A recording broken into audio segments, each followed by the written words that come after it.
Hello everyone, myself Shailesh Kumar Dhola. Welcome all of you in the new lecture series of rotational motion. ચાક ગતિની નવી lecture સિરીઝમાં બધાનું હું સ્વાગત કરું છું. આ જે ચેપ્ટર છે ચાક ગતિ એ નીટ માટે ધોરણ 11નું સૌથી ઇમ્પોર્ટન્ટ ચેપ્ટર કહી શકાય.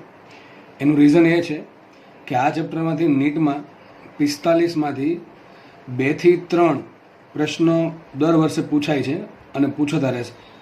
તો ખાલી એકલું ચેપ્ટર તમારા માટે 8 થી 12 અથવા 16 માર્ક્સ અપાવી શકે એવું ચેપ્ટર છે. એટલે આપણે જરા પણ સ્કીપ કરી શકીએ નહીં. ચેપ્ટર બહુ ઇન્ટરેસ્ટિંગ છે અને પ્રેક્ટિકલ લાઈફમાં આપણે ચાક ગતિ એટલે કે રોટેશનલ મોશનથી ઘેરાયેલા જ હોય છીએ. એટલે થોડુંક પ્રેક્ટિકલ એક્ઝામ્પલ આપીને પણ સમજવામાં અને ઘણું ઇઝી પડે.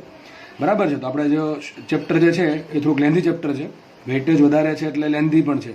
થર્મોડાયનેમિક્સની જેમ આનું વેઇટેજ બહુ વધારે છે. મેં તમને કીધું એ પ્રમાણે થર્મોડાયનેમિક્સમાં પણ 2 થી 3 પ્રશ્ન પૂછાશે અને ચાક ગતિમાંથી પણ 2 થી 3 પ્રશ્ન પૂછાશે. જેમાં 1 થી 2 પ્રશ્ન તમે આ ચેપ્ટરમાંથી ગણી શકો. જો કે 25 ક્વેશ્ચન થઈ ગયા છે એટલે નોર્મલ એક ક્વેશ્ચન પૂછાય છે. પણ આ ચેપ્ટરનો યુઝ ગમે ત્યાં થશે તમારે. ધોરણ 11માં, ધોરણ 12ના કોઈ પણ ચેપ્ટરમાં આ ચેપ્ટરનું કંઈક થોડુંક ઇન્ક્લુઝન તમને જોવા મળશે. કોઈ દાખલો પૂછાણો તો એમાં ઘણી વખત આપણે ચાક ગતિના અને રેખીય ગતિના સમીકરણોનો ઉપયોગ કરવાનો થાય છે. તો એ દૃષ્ટિએ પણ આ ચેપ્ટર ઘણું ઇમ્પોર્ટન્ટ થઈ જાય. કેમ કે ઘણી વખત દાખલો સ્ટાર્ટ કરવામાં આ ચેપ્ટરની જરૂર પડે. હવે ઘણાને કેવું હોય કે કોઈ ચેપ્ટર ચાલતું હોય તો એના ફંડામેન્ટ્સ ક્લિયર હોય, પણ એમાં જ્યારે કંઈ વચ્ચે ચાક ગતિનું કે રેખીય ગતિનું સમીકરણ વાપરવાનું થાય તો પાછું ગોખવું પડે કે આ બધું ક્યાંથી આવ્યું છે. તો એક્ઝેક્ટલી આપણે જો વસ્તુ વ્યવસ્થિત સમજેલી હોય, કોન્સેપ્ટ ક્લિયર હોય તો ક્યારેય પણ કોઈ વાંધો આવતો છે નહીં. હવે તો ટ્રેન્ડ જ થઈ ગયો છે. જે દાખલા પૂછાય છે એમાં એક કરતાં વધારે ચેપ્ટર ભેગા કરીને દાખલો બનાવો એટલે કે થોડુંક છોકરાઓની રિઝનિંગ અને ક્રિટિકલ થિંકિંગ કેપેબિલિટી પણ વિકસાવી શકે, ચેક કરી શકે એ લોકો કે એવું માનીને કે ભાઈ છોકરો છે એ કોઈ 2 ચેપ્ટર અથવા કોઈ કોન્સેપ્ટ છે ને કઈ રીતે સમજેલો છે. તો આપણા ચેપ્ટર ઘણું ઇમ્પોર્ટન્ટ છે. મેં કીધું એ પ્રમાણે ચેપ્ટર લેન્ધી છે એટલે આપણે શું કરશું એને અલગ અલગ ભાગમાં ડિવાઈડ કરશું. તો જો પહેલો ભાગ આપણે સ્ટાર્ટ કર્યો છે એમાં તમને જોવા મળશે સિમ્પલ ચાક ગતિ એટલે કે રેખીય ગતિ જેવું ચેપ્ટર હશે. કોણીય પ્રવેગ છે, કોણીય વેગ છે, ટોર્ક છે, બરાબર, એ બધું જોશું આપણે ડિટેલ્સમાં. ત્યારબાદ બીજો ભાગ જે હશે એમાં હશે મોમેન્ટ ઓફ ઇનર્શિયા એટલે કે જડત્વની ચાક માત્રા. એ પણ એમાંથી એક પ્રશ્ન ડેફિનેટલી પૂછાય જ છે, બરાબર છે. તો બીજા ભાગમાં આપણે જડત્વની ચાક માત્રા ભણશું. અને ત્રીજો ભાગ જે છે એ છે રોલિંગ મોશન. અને રોલિંગ મોશનમાંથી પણ નીટમાં એક પ્રશ્ન ડેફિનેટલી દર વર્ષે હોય જ છે. તો રોલિંગ મોશન આપણે ટૂંકમાં 3 ભાગ પાડ્યા. બેઝિક્સ બધું લેશું રેખીય ગતિની જેમ, બરાબર છે. ટોર્ક, કોણીય વેગમાન, કોણીય પ્રવેગ, એ બધું આપણે જોશું. ત્યારબાદ જોશું આપણે જડત્વની ચાક માત્રા. એ આપણે અલગ લેક્ચર સિરીઝ બનાવશું આખી એની. અને છેલ્લે જોશું આપણે રોલિંગ મોશન. તો આ પ્રમાણે આપણે ચેપ્ટરને વિધિવત રીતે પૂરું કરીશું. તો આપણે ચલો સ્ટાર્ટ કરીએ. અને જે આજ આ પહેલા લેક્ચરમાં તમને કીધેલું છે, દર વખતે કહું છું લેક્ચર સિરીઝ જ્યારે નવી સ્ટાર્ટ થતી ત્યારે કહું છું કે જો તમે શરૂઆતના મારા લેક્ચર વ્યવસ્થિત જોયેલા છે તો તમને દાખલા સમજવામાં તકલીફ બહુ ઓછી પડશે અથવા તકલીફ પડશે જ નહીં. પરંતુ જે લોકો પર સીધું મારણ કરે, બરાબર છે, એ લોકોને થોડીક તકલીફ રહી. તો આપણે ટ્રાય એવી કરવી કે થિયરી એકદમ વ્યવસ્થિત સમજાય છે. હકીકતે દાખલા જેવું કંઈ હોતું જ નથી. એક્ઝેક્ટલી થિયરી જ હોય છે કે થિયરી સમજેલી હોય તો દાખલા આવડી જાય. આ દાખલામાં અલગ અલગ કોન્સેપ્ટ હોય છે, પણ એનો બેઝ કયો હોય છે? થિયરી જ હોય છે. એટલે તમે બેઝ જો ક્લિયર નહીં હોય તો દાખલા સમજવામાં બહુ તકલીફ પડશે. અને ઘણા લોકો ગોખી નાખે. તમે જો જી અને નીટની પ્રિપેરેશન કરતા હોય તો ગોખવાનો કોઈ મતલબ નથી, કારણ કે કઈ વસ્તુ ક્યાંથી પૂછાવાની છે એ આપણને ખબર હોતી નથી. તો આપણો બેઝ જો ક્લિયર હોય, બરાબર છે, કોન્સેપ્ટ જો ક્લિયર હોય, ફંડામેન્ટ જો ક્લિયર હોય તો આપણે આરામથી દાખલોને ટેકલ કરી શકીએ છીએ અને સારામાં સારા માર્ક્સ લાવી શકીએ છીએ. તો ચલો આપણે સ્ટાર્ટ કરીએ ચાક ગતિ. હવે ચાક ગતિ એટલે શું થાય? પહેલાં તો આ સમજે રોટેશનલ મોશન, ચાક ગતિ. ચાક ગતિ અથવા રોટેશનલ મોશન એટલે શું થાય? ફરવું. કોઈ બિંદુ છે અથવા કોઈ પદાર્થ છે એ કોઈ બિંદુ બીજા બિંદુની આસપાસ ફરે છે. એકદમ સિમ્પલ ભાષામાં કહું છું, ફરવું. તમે મારો લેક્ચર જો અત્યારે આ જો લેક્ચર તમે કોઈ રૂમમાં બેસીને નિહાળી રહ્યા હોય અને તમારી પર ફેન ફરતો હોય તો ફેન ઉપર થોડુંક ધ્યાન કેન્દ્રિત કરો તો શું થાય છે? ફેનના જેટલા બી પેલી બ્લેડ હોય અથવા પાંખડા હોય ગુજરાતી ભાષામાં, અથવા બ્લેડ હોય તો ધારો કે 2 કે 3 બ્લેડ છે તો એ બ્લેડ ફરતી હશે તો પંખામાં વચ્ચે એક સેન્ટર ભાગ હશે અને સેન્ટર ભાગને ઉપર છત સાથે લટકાવવા માટે એક દાંડી હશે, બરાબર, સપોર્ટ તરીકે ઊભી એક દાંડી હશે જેને આપણે કહેશું ભ્રમણાક્ષ. શું કહેશું? ભ્રમણ પ્લસ અક્ષ એટલે ભ્રમણાક્ષ. તો જેની આસપાસ બધા બિંદુ ફરે છે, જે અક્ષની આસપાસ બધા બિંદુ ફરે છે એને ભ્રમણાક્ષ કહેવાય. તમને અત્યારે તમારા મોબાઈલની સ્ક્રીન પર એક વિડીયો દેખાતો હશે, બરાબર છે, એક એનિમેશન દેખાતું હશે. એમાં તમે જોઈ શકો છો એક વ્હીલ ફરે છે, સાયકલનો એક વ્હીલ ફરે છે, એમાં વચ્ચે જો એક અક્ષ છે ને, એક અક્ષ દેખાતી હશે તો એ એક ભ્રમણાક્ષ છે. સાયકલના બધા જ બિંદુઓ ટાયર છે, પેલા જે આરા છે, બધું બધું જો એની આસપાસ ફરે છે, બરાબર. તો આ શું છે, જે ભ્રમણાક્ષ છે. અને બીજી આકૃતિ દેખાતી હશે. હવે બીજી આકૃતિમાં તમે જોઈ શકો છો કે ફેન ફરે છે, એ ફેનની વચ્ચેની જે દાંડી છે, જે અક્ષ છે, એ ભ્રમણાક્ષ છે, અને બધા બિંદુ એની આસપાસ ભ્રમણ કરે છે. તો આ પ્રકારની જે ગતિ છે એ શું છે, ચાક ગતિ છે. સમજ પડે? આ પ્રકારની ગતિ શું છે, ચાક ગતિ છે. હવે ચાક ગતિમાં રેખીય ગતિમાં ડિફરન્સ કયો? ચલો સિમ્પલ, તમારા મનમાં આવવું જોઈએ. ચાક ગતિમાં અને રેખીય ગતિમાં ડિફરન્સ કયો છે? તમે એક જગ્યાએથી ઊભા થઈને બીજી જગ્યાએ જાઓ છો, ચાલો છો, તો એ રેખીય ગતિ છે, કે જેમાં વસ્તુનું સ્થાન બદલે છે એક જગ્યાએથી બીજી જગ્યાએ. પરંતુ પંખો ફરે છે, એ ચાક રેખીય ગતિ કરે છે? શું પંખો તમારી રૂમમાં બધે ફરે છે, આમ એક જગ્યાએથી બીજી જગ્યાએ જાય છે? ના, પંખો પોતાની એક ધરીની આસપાસ ફરે છે. તો આ ચાક ગતિ છે. તો બે ડિફરન્સ છે, રેખીય ગતિમાં ચાક ગતિમાં. અને ઘણી વખત એવું હોય કે રેખીય ગતિ પણ થતી હોય અને ચાક ગતિ પણ થતી હોય. એવું એક્ઝામ્પલ તમને મનમાં યાદ આવે છે? બોલો, યાદ આવવું જોઈએ એકાદું. તમે ટુ વ્હીલ લઈને જાઓ છો, તો માનો કે તમારા ગાડીનું આગળનું વ્હીલ જે છે, બાઇકનું, એ બાઇકનું આગળનું જે વ્હીલ છે એ ફરે પણ છે અને આગળ પણ વધે છે, કે નહીં થતું? એવું થાય ને, એ આગળ પણ વધે છે. આગળ વધે છે એટલે રેખીય ગતિ કરે છે, એટલે કે ટ્રાન્સલેશન મોશન, લિનિયર મોશન કરે છે. અને જોડે જોડે એ કોઈ એની જે વચ્ચેની જે એક્સિસ છે, બરાબર, ધરી પૈડાની જે ધરી છે, એની આસપાસ ફરે પણ છે. તો એના બધા બિંદુ જે છે એ રેખીય ગતિ પણ કરે છે અને ચાક ગતિ પણ કરે છે. તો આ પ્રકારની મોશન આપણે છેલ્લા ત્રીજા ભાગમાં, એટલે કયું, રોલિંગમાં જોશું. બરાબર છે? રોલિંગની ઘણી બધી કન્ડિશન છે, એ આપણે બધું વ્યવસ્થિત વિગતવાર રીતે ભણીશું. તો થોડુંક તમને આઈડિયા આવી જવો જોઈએ કે તમે આજુબાજુ બે ગતિથી ઘેરાયેલા છો મોસ્ટલી. આમ તો એક તો લિનિયર મોશન એટલે કે રેખીય ગતિ, અને એક રોટેશનલ મોશન એટલે કે ચાક ગતિ. તો તમને થોડુંક ઓવરવ્યુ આવી ગયો હશે કે રોટેશનલ મોશન અથવા ચાક ગતિ એક્ઝેક્ટલી શું છે.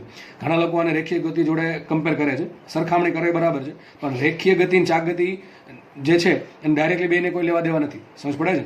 રેખીય ગતિમાં શું થાય, વસ્તુનું સ્થાન બદલે એક જગ્યાએ બીજી જગ્યાએ, અને ચાક ગતિમાં શું થાય, ખૂણો બદલે. શું બદલે? ખૂણો બદલે. કઈ રીતે? ચલો જુઓ. તો પહેલી વાત તો આપણે એક ભ્રમણાક્ષ કરી દઈએ.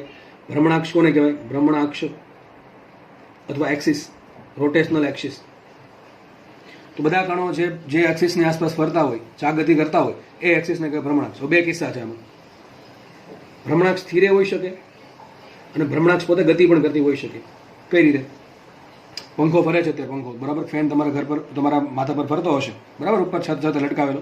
તો પંખો જે ફરે છે એમાં જ બધા જે પેલી એક્સિસ છે એ સ્થિર છે કે ગતિ કરે છે? પોતે સ્થિર હશે. ઓબ્વિયસલી છત સાથે લટકાવેલો છે પંખો, એટલે સ્થિર હશે. તો આ પ્રકારની ગતિમાં શું થાય, એક ચાક ગતિ જ છે, પણ એમાં શું થાય, ભ્રમણાક્ષ સ્થિર છે. અને બીજું એક્ઝામ્પલ તમને હવે યાદ આવવું જોઈએ, હમણાં જ કીધું મેં કે એવી કોઈ ચાક ગતિનું એક્ઝામ્પલ યાદ આવે તમને કે જેમાં ભ્રમણાક્ષ પોતે સ્થિર ના હોય? બોલો, વિચારો જલ્દી, યાદ આવવું જોઈએ. કયું એક્ઝામ્પલ હોઈ શકે એનું? અરે મેં હમણાં કીધું, બાઇકનું જે વ્હીલ છે એની જે ટૂંકમાં ધારો કે આ બાઇકનું વ્હીલ છે, સપોઝ આ પ્રમાણે બાઇકનું વ્હીલ છે અને એનું સેન્ટર પાર્ટ છે, બરાબર છે.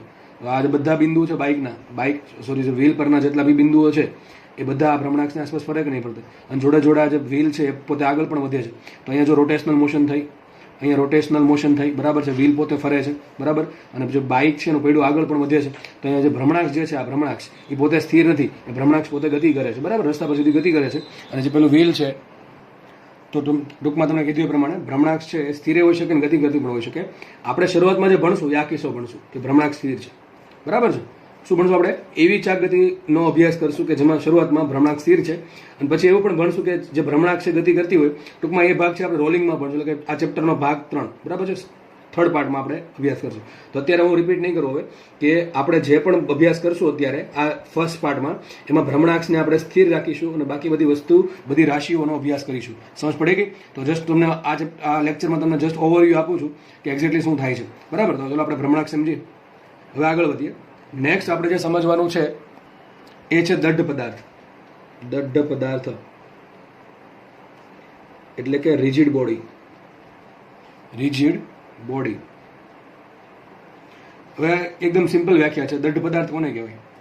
એવો પદાર્થ કે જેના પર તમે બળ લગાડો છો છતાં એના બે બિંદુ વચ્ચે નહીં. કે તમે એક પદાર્થ તમે બનાવ્યો, બરાબર છે, કોઈ બી પ્રોસેસ કરીને તમે, બરાબર છે, પદાર્થ તમે બનાવ્યો, આ પદાર્થ પર બળ લગાડો છો. તો કે આ પદાર્થને આપણે બે સાઈડથી ખેંચીએ. સપોઝ કે ખેંચા પહેલા એક બિંદુ અહીંયા હતું, એક કણ અહીંયા છે, બીજો કણ અહીંયા છે, બંને વચ્ચે અંદર સપોઝ કે છે અંતર આર. કેટલું અંતર છે? આર અંતર છે. હવે આ પદાર્થને ખેંચું છું, ખેંચવા છતાં, બળ લગાડવા છતાં પદાર્થના બે બિંદુ વચ્ચેનું અંતર બદલતું ના હોય તો પદાર્થને દઢ પદાર્થ કહેવાય. શું પોસિબલ છે કે કોઈ પદાર્થ પર તમે બળ લગાડો છો અને એ પદાર્થના બે બિંદુ વચ્ચેનું અંતર હંમેશા અચળ જ રહે? એવું પોસિબલ નથી. થોડુંક અંતર તો વેરી થશે, બરાબર. ટેન્શન લાગે છે બે સાઈડથી, બરાબર છે, તણાવ બળ લાગે છે, એટલે શું થશે, બે બિંદુ વચ્ચે અંતર વધશે, કારણ કે આ જ્યાં સુધી આની પાસે ઇન્ટરનલ રેઝિસ્ટન્સનો જે સ્ટ્રેસ છે, સ્ટ્રેસ ઉત્પન્ન થશે, અને જ્યાં સુધીની એક લિમિટ છે ત્યાં સુધી એ પોતે સામનો કરશે. પછી એવું બને કે આમાં ક્રેકિંગ થઈ જાય. એ બધું ડિપેન્ડ કરે કે મટીરિયલ કયું છે, બ્રિટલ મટીરિયલ છે કે ડક્ટાઇલ મટીરિયલ છે. આપણે એમાં નથી પડવું, આ ચેપ્ટર એના વિશે નથી. એ ચેપ્ટર કયું છે, ઘન પદાર્થના યાંત્રિક ગુણધર્મો, તેમાં તમને સમજાયેલું છે બધું, બરાબર છે, ક્રેકિંગ મિકેનિઝમ ને બધું. તો ચલો આપણે જોઈએ.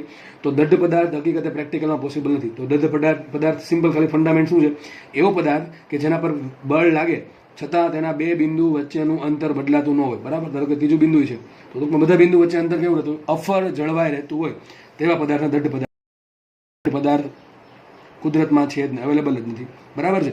પણ આ એવું માની શકો કે અમુક પદાર્થ અમુક કન્ડિશન સુધી દઢ પદાર્થ તરીકે વર્તી શકે.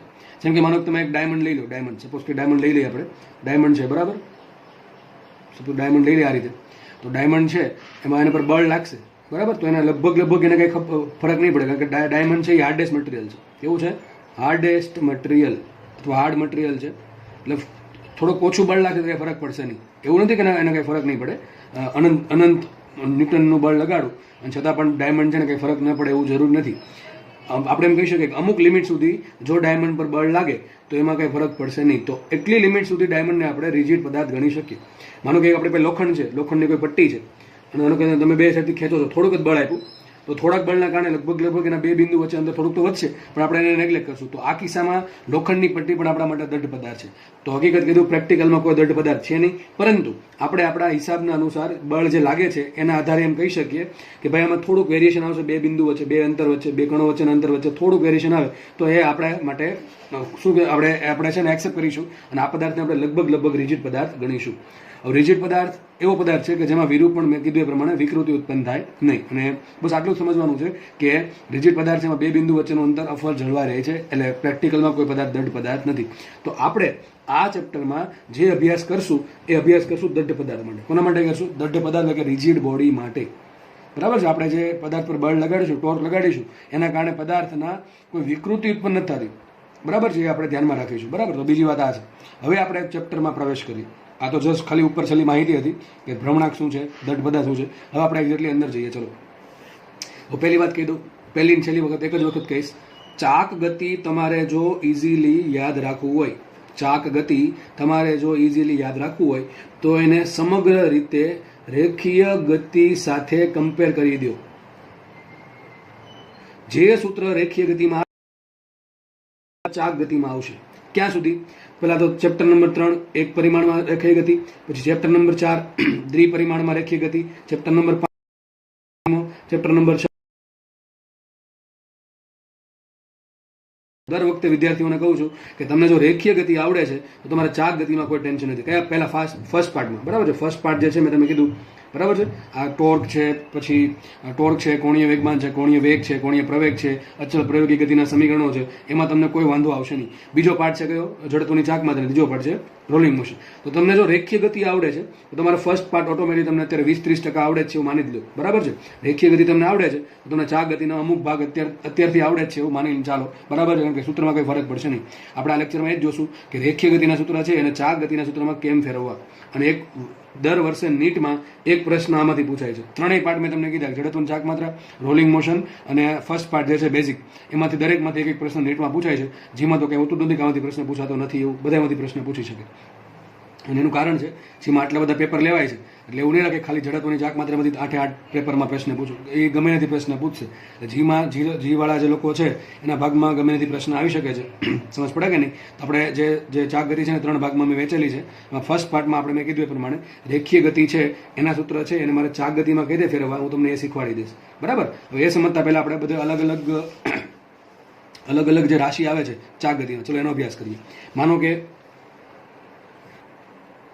એક વર્તુળાકાર માર્ગ છે. સપોઝ ધારો હું જેટલા બી સર્કલ દોરું છું એ માનવા કે રિયલી સર્કલ છે, ભલે શેપ સર્કલ જેવું ના દેખાતું છતાં. ધારો કે ટોપ વ્યૂ જોઈએ આપણે, ટોપ વ્યૂ ખબર ઉપરથી જોવો છો એ વસ્તુને, બરાબર. આ એની ભ્રમણાક્ષ છે. ભ્રમણાક્ષ ક્યાં આવતી છે? સીધી આમાં બહાર આવતી છે, બરાબર ને? ક્યાં આવતી છે? ભ્રમણાક્ષ બહાર આવતી છે આ રીતે, અને અંદર જતી હશે.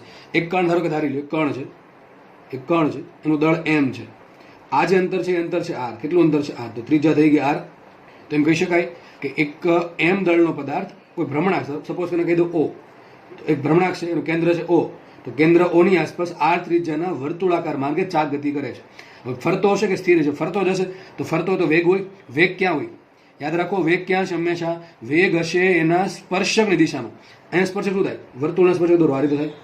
પદાર્થ ધારો કે અહીંયા આવી ગયો, તો અહીંયા વેગ ક્યાં હશે? આ રીતે હશે, સ્પર્શ દિશામાં. તો કે વેગ અહીંયા આવી ગયો પદાર્થ, તો વેગ હશે આ રીતે. અહીંયા આવી ગયો તો વેગ હશે આ રીતે. તો જો વેગ અચળ છે, ધ્યાનથી સાંભળો, હું શું પ્રશ્ન પૂછું છું? શું પદાર્થનો વેગ અચળ છે? ના, વેગ અચળ નથી. શું પદાર્થની ઝડપ અચળ છે? હા, ઝડપ અચળ છે. ઝડપ એટલે વેગનું મૂલ્ય. તો વેગનું મૂલ્ય વી સરખું ધારો કે છે, એ જરૂર નથી કે સરખું જ હોય. ધારો કે વેગનું મૂલ્ય અચળ છે, તો આ પ્રકારની ગતિને આપણે શું કીધું? નિયમિત વર્તુળાકાર ગતિ. ખબર છે તમને શું કહેવાય? નિયમિત વર્તુળાકાર ગતિ. પરંતુ ચાક ગતિમાં એવું જરૂરી નથી કે પદાર્થનો વેગ હંમેશા વી જ રહે. એ બદલી પણ શકે. ડિપેન્ડ કરે કે પદાર્થ કેટલી ઝડપથી ફરે છે. સાયક્લોટ્રોન હોય તો સાયક્લોટ્રોનમાં ત્રિજ્યા બદલતી હોય, વેગ પણ બદલતો હોય, બરાબર છે. તો હંમેશા એવું જરૂરી નથી કે પદાર્થનો વેગ વી છે એ હંમેશા અચળ જ હોય. ધારો કે વેગ અહીં 10નો છે, અહીં 15નો થઈ ગયો, અહીં 20નો થઈ ગયો, અહીં 30નો થઈ ગયો, એ પ્રમાણે સતત વધા પણ કરતો હોઈ શકે. એ બધી માહિતી આપણે આમાં જોશું. તો ચલો આપણે ફર્સ્ટ જોઈ લઈએ. અમે ટોપ વ્યૂ દોરેલું ભ્રમણાક્ષ ક્યાં છે? આ રીતે હશે, બરાબર. ભ્રમણાક્ષ છે, તમને પેન દેખાય છે ઊભી, આ પ્રમાણે ભ્રમણાક્ષ છે અને વસ્તુ છે એની આસપાસ ફરે છે, દળ છે. પેલા વી ની દિશા ક્યાં આવશે? વી ની દિશા આવશે ક્યાં? સ્પર્શકની દિશામાં. વી દિશા ક્યાં આવશે? ઓલવેઝ સ્પર્શકની દિશામાં. સદિશ વી ક્યાં હશે? સ્પર્શકની દિશામાં, બરાબર. ચલો, સદિશ આર ક્યાં હશે? સદિશ આર. સદિશ આર શું છે? પદાર્થ, આ જે પદાર્થ છે એ પદાર્થના સ્થાનને ઉગમ બિંદુ સ્થાન સદિશ. તો ક્યાં હશે હંમેશા? 12 તરફ, આ રીતે ઓ થી 12 તરફ હશે. તો સદિશ આરની દિશા ક્યાં હશે? પદાર્થના સ્થાનનો ઉગમ બિંદુની સાપેક્ષે સ્થાન સદિશ. પદાર્થ અહીંયા આવી ગયો તો સ્થાન સદિશ ક્યાં હશે? શું કરવાનું? ઉગમ બિંદુથી પદાર્થને જોડવાનું, આ રીતે. ક્યાં હશે? 12 તરફ. સદિશ આર આ રીતે છે. અહીંયા સદિશ આર ક્યાં હશે? આ રીતે છે સદિશ આર. તો જ્યાં પદાર્થ જશે એ પ્રમાણે સદિશ આરની દિશા બદલ્યા કરશે. તો સદિશ આર પણ અચળ કહેવાય નહીં, કારણ કે દિશા બદલે છે. વેગ અચળ કેમ ન કહેવાય? વેગની દિશા બદલે છે. અને એવું બની શકે પ્રગતિમાં કે વેગનું મૂલ્ય પણ બદલતું હોય. એટલે આપણે દર વખતે નહીં માનીએ કે વેગ અચળ જ છે. આટલી ખબર પડી ગઈ? ચલો આગળ વધીએ. Theta, what is theta? જોઈ લઈએ. બીજા આકૃતિ દોરું છું સાઈડમાં. સપોઝ કે એક વર્તુળ છે, માનો કે એક પદાર્થ છે, એ પેલા અહીંયા હતો, પદાર્થ છે અહીંયા હતો, બરાબર છે. પોતે વેગ આ ગતિ કરે છે, વેગ શરૂઆતમાં આ બાજુ હશે, વેગ આ રીતે હશે ને, વેગ એનો હશે આ રીતે, શરૂઆતમાં વેગ આ રીતે હશે, સદિશ વી આ રીતે હશે. તો કે પદાર્થ આપણે આગળ વધ્યો, પદાર્થને અમુક સમય આપો, સમય આપશો એટલે પદાર્થ ધીમે ધીમે ગતિ. સપોઝ અહીંયા આવી ગયો પદાર્થ, ગતિ કરીને ધારો કે અહીંયા આવી ગયો, એની ફર્સ્ટ પોઝિશન છે, એની સેકન્ડ પોઝિશન છે. પદાર્થ ગતિ કરીને અહીંયા આવ્યો તો કંઈક ખૂણો બનાવશે, પદાર્થ આમ ગતિ કરે છે, પદાર્થને એક વસ્તુ બાકી છે કે વર્તુળ પર જ રહેવાનું છે. તો વર્તુળ પર શું બદલે? એનું અંતર બદલે ના, કેન્દ્રથી અંતર તો ફિક્સ છે. કેટલું? આર. તો માનો કે પદાર્થ અહીંયા આવી ગયો, તો આ થઈ ગયો સદિશ R1, આ થઈ ગયો સદિશ R2. સદિશ R1 અને સદિશ R2 નું મૂલ્ય સરખું છે. કેટલું? આ ત્રિજ્યા જેટલું. તો બેનું મૂલ્ય સરખું છે, પણ દિશા અલગ અલગ છે, એટલે સદિશ અલગ અલગ થઈ ગયો. R1 છે અને R2 છે. તો પદાર્થ કંઈક ખૂણો કાપશે કે નહીં કાપે? ખૂણો કાપે કે ના કાપે? ધારો કે થીટા ખૂણો કાપ્યો, કેટલા સમયમાં? T સમયમાં. કેટલા સમયમાં? T સમયમાં. તો થીટા જે છે એને કહેવાય સ્થાન. કહેવાય સ્થાન તો કોને કહેવાય? કે એક વ્યક્તિ એ રસ્તા પર ચાલતો હતો, સપોઝ કે એક વ્યક્તિ છે એ રસ્તા પર ચાલતો હતો, આગળ ચાલીને સપોઝ અહીંયા પહોંચ્યો, બરાબર, વ્યક્તિ અહીંયા પહોંચી ગયો, તો એક સ્થાન કાપ્યું ને, ધારો કે અંતર x કાપ્યું છે. તો જે આપણે અંતર દર્શાવતા હતા રેખીય ગતિમાં, જે અંતર એ જ અહીંયા દર્શાવે થીટા વડે. હવે આ જે કણ છે એ આમ તો ગતિ નથી કરવાનો, હંમેશા આમ ગતિ કરવાનો છે. એક વસ્તુ બાકી છે, એનું જે અંતર છે ક્યાંથી? ઉગમ બિંદુથી, એ હંમેશા કેવું રહેવાનું છે? અચળ. કેટલું? ત્રિજ્યા જેટલું. પરંતુ ઉગમ બિંદુની સાપેક્ષે કંઈક અલગ અલગ જગ્યાએ જાય છે. દર વખતે એક જગ્યાએ નથી હોતો, અહીંયા એક જગ્યાએ નથી હોતો, એ ગતિ કરે છે. એટલે કે કોઈ પણ આ વર્તુળ પરના અહીંયા હોઈ શકે, અહીંયા હોઈ શકે, અહીંયા હોઈ શકે, અહીંયા હોઈ શકે. તો મારે એનું સ્થાન તો વર્તુળ પર અલગ અલગ છે ને. હા, ભલે ઉગમ બિંદુથી એનું સ્થાન અચળ છે, કેટલું? ત્રિજ્યા જેટલું. પરંતુ જે વર્તુળ પર સ્થાન છે એ અચળ નથી. ઘણી પેલા અહીંયા છે, પેલા અહીંયા છે, હવે અહીંયા આવી ગયો, અમુક સમય પછી અહીંયા આવશે, પછી અહીંયા આવશે, ફરતી પાછો અહીંયા આવી જશે. તો એ જે સ્થાન દર્શાવશું આપણે ચાક ગતિમાં, ટૂંકમાં રેખીય ગતિમાં આપણે સ્થાનને x વડે અથવા d વડે દર્શાવતા હતા, એ જ સ્થાનને આપણે ચાક ગતિમાં થીટા વડે દર્શાવશું. અને ચાક ગતિ આવે એટલે ખૂણો બને, જ્યાં આપણે કહેશું કોણીય સ્થાન. કેટલા છે? કોણીય સ્થાન. બરાબર, સમજ પડે કે નહીં પડતી? તો આપણે કમ્પેર કર્યું. જો રેખીય ગતિમાં જે x હતું, રેખીય અંતર અથવા સિમ્પલ અંતર અથવા સ્થાનાંતર, તો એમાં શું થશે? કોણીય સ્થાન થશે. માનો કે પદાર્થ પહેલા અહીંયા છે, કેટલા ખૂણે? θ1 ખૂણે છે. કેટલા ખૂણે છે? θ1 ખૂણે. કેટલા સમયમાં? T1 સમયમાં. સપોઝ કે પદાર્થ હવે અહીંયા આવી ગયો, ત્રીજા પોઝિશન પર, આ રીતે. ધારો કે આ જે ખૂણો છે આટલો આખો, બરાબર, આખો ખૂણો પહેલી પોઝિશનથી, એ ખૂણો હવે θ2 છે. કેટલો છે? θ2. અથવા તમે એમ કહી શકો કે આ ખૂણો થીટા 0 છે, સમય t 0 છે, બરાબર છે ને. હવે ખૂણો થઈ ગયો થીટા. તો જો અહીંયા સ્થાન બદલું કે ના બદલું, સમય વધશે એટલે સ્થાન બદલતું જશે, તો આને શું કહેવાય? કોણીય સ્થાન બદલશે ને, કારણ કે પહેલા ખૂણો થીટા 1 હતો, આપણા અહીંયા હતું, ધારો કે પહેલા સ્થાન x1 હતું, કદાચ હજી આગળ ગયો તો હવે ધારો કે અંતર થઈ ગયું એનું x2, તો આપણે મને સેકન્ડ શું કહેતા? સ્થાનાંતર. શું કહેતા? સ્થાનાંતર. તો એ જ રીતે અહીં શું આવશે? Delta theta. શું આવશે અહીંયા? Delta x. યાદ કરો, ડેલ્ટા એક્સ બરાબર શું થાય? કોણીય સ્થાનાંતર. શું આવતું? x2 - x1. એ જ પ્રમાણે અહીંયા ડેલ્ટા થીટા શું આવશે? કોણીય સ્થાનાંતર.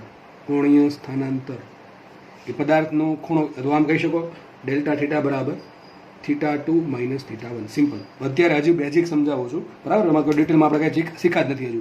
અહીંયા વેગ ક્યાં હશે? આ રીતે હશે. વેગ આ રીતે હશે.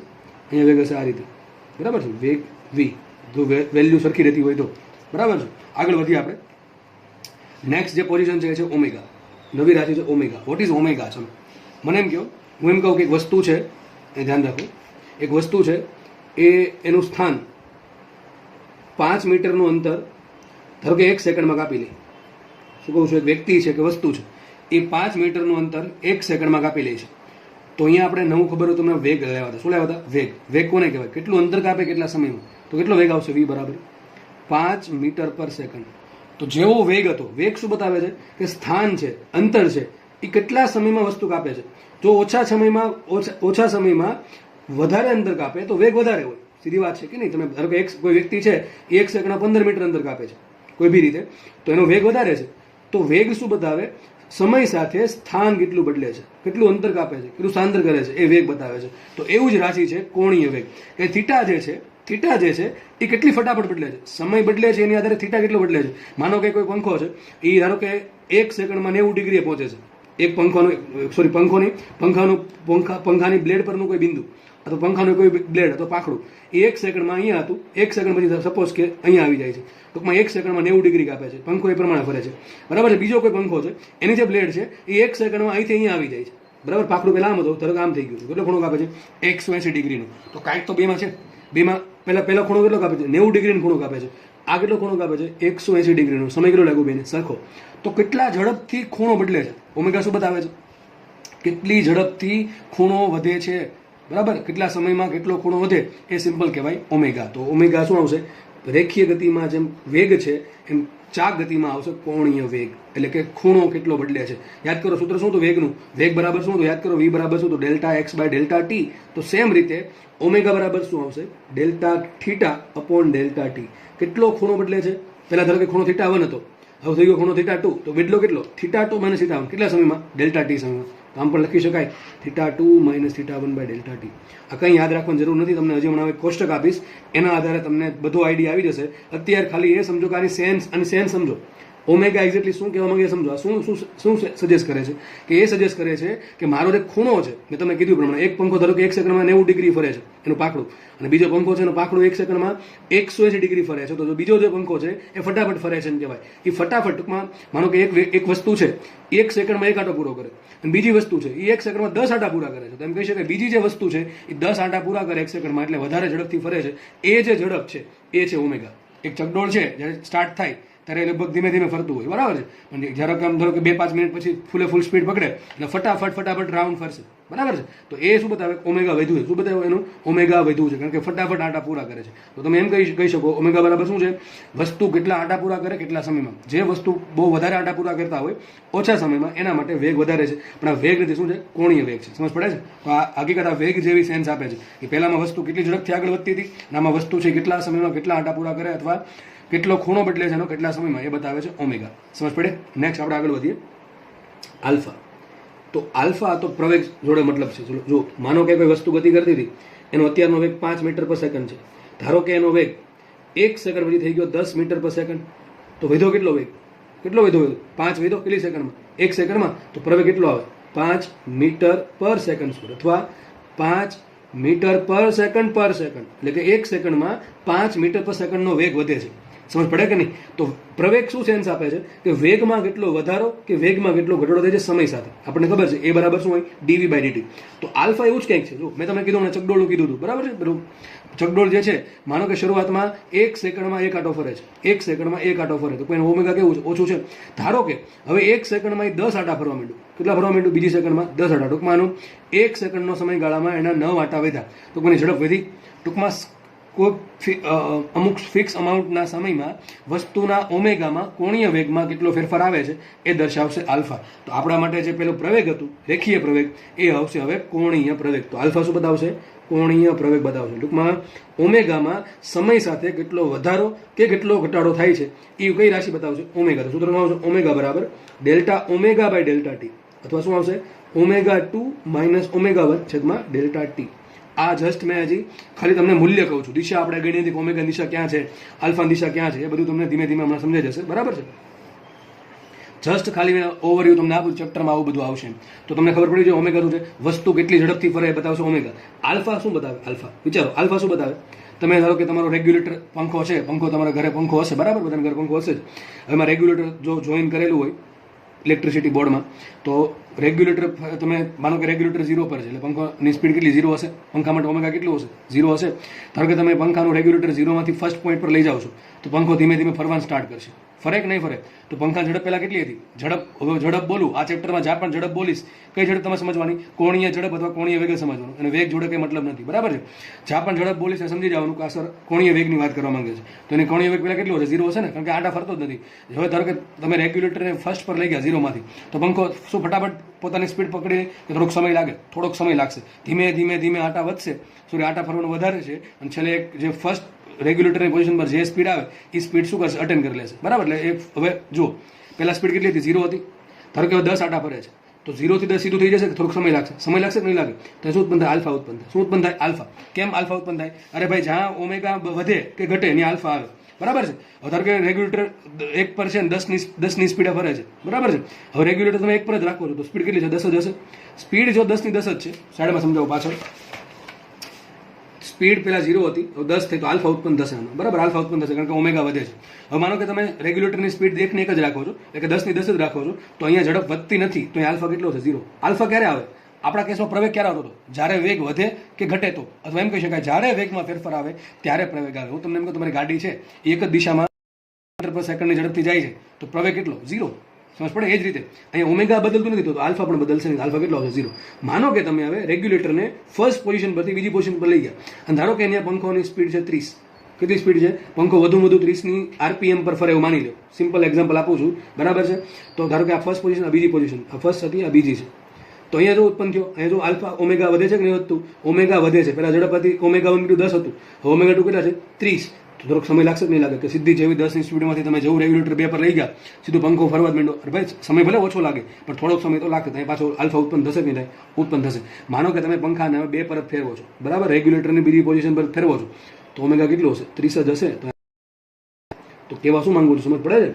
જો ઓમેગામાં ફેરફાર થાય, જો ઓમેગામાં ફેરફાર થાય, એટલે કે ડેલ્ટા ઓમેગા આવે તો આલ્ફા આવે. જો ડેલ્ટા ઓમેગા 0 છે તો આલ્ફા પણ 0 છે. પહેલા જેવું, જો વેગમાં ફેરફાર છે તો પ્રવેગ છે, જો વેગ અચળ છે તો પ્રવેગ 0 છે, બરાબર? એ રીતે માનો કે તમે ધીમે ધીમે કરતા 5 ની પોઝિશન પર લઈ ગયા, અને માનો કે 5 ની પોઝિશન પર પંખો 100 આરપીએમ થી ફરે છે, બરાબર છે? તો 100 આંટા પૂરા કરે છે 1 મિનિટમાં.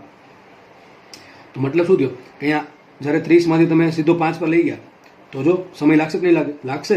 અને જો પેલા ઓમેગા 1 કેટલું હતું? 30 હતું. હવે કેટલું છે? 100. તો ઓમેગા 2 100 છે, ઓમેગા 1 છે 30. તો શું અહીંયા પણ આલ્ફા ઉત્પન્ન થશે. અને માનો કે તમે એને 1 કલાક સુધી 5ની પોઝિશન, એટલે કે રેગ્યુલેટરની 5મી પોઝિશન, એટલે કે 100 ની આરપીએમ થી જ ફેરવો છો, તો હવે આલ્ફા 0 છે. શું છે? આલ્ફા 0 છે. અને આલ્ફા ધન આવશે કે ઋણ આવશે? આલ્ફા ધન આવશે. કેમ? ડેલ્ટા ઓમેગા કેવું છે? ધન છે. ઝડપ ઓમેગા વધે છે, પેલા જેવું છે. પ્રવેગ ઋણ ક્યારે આવે? જો વેગ ઘટતો હોય તો આપણે પ્રવેગ ઋણ કહીએ, એને શું કહીએ આપણે?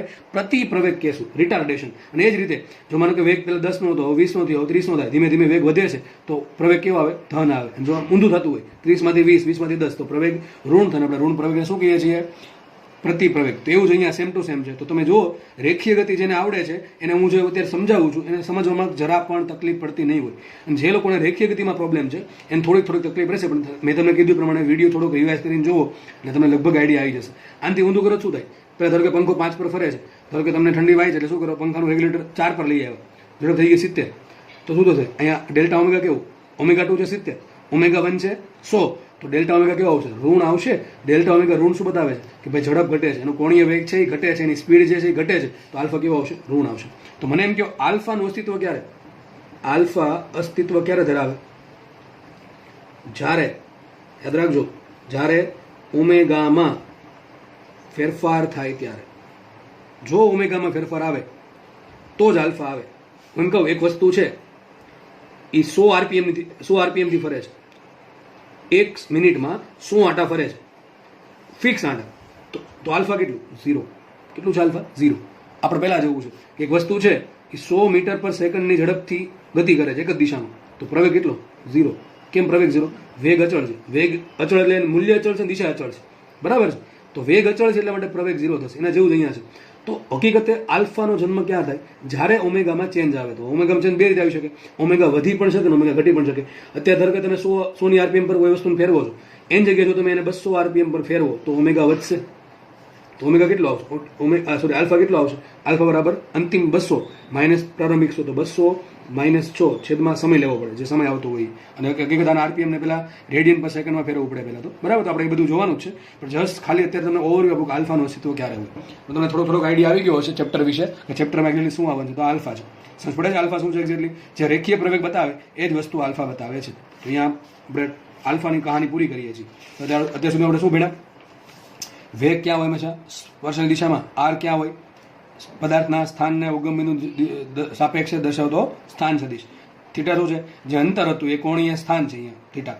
જેમ આપણે અંતરમાં ચેન્જ આવતો અને આપણે સ્થાનાંતર કીધું, અથવા જે સ્થાનમાં ચેન્જ આવતો એને આપણે સ્થાનાંતર કીધું હતું, એમ જે થીટામાં ચેન્જ આવે ડેલ્ટા થીટા એને કહેશું આપણે કોણીય સ્થાનાંતર. ઓમેગા શું છે, વસ્તુ કેટલી ઝડપથી કેટલા આંટા પૂરા કરે છે, અથવા કેટલો ખૂણો કેટલા સમયમાં કાપે એને કહેવાય કોણીય વેગ. અથવા પેલા આપણે જે જૂનું હતું કે કેટલી વસ્તુ જે છે કેટલું સ્થાનાંતર અથવા કેટલું અંતર કાપે કેટલા સમયમાં, એને આપણે વેગ કહેતા હતા, એમાં એ કહેશું આપણે કોણીય વેગ. સૂત્ર આવશે delta theta by delta d, અને છેલ્લે હતું કોણીય પ્રવેગ.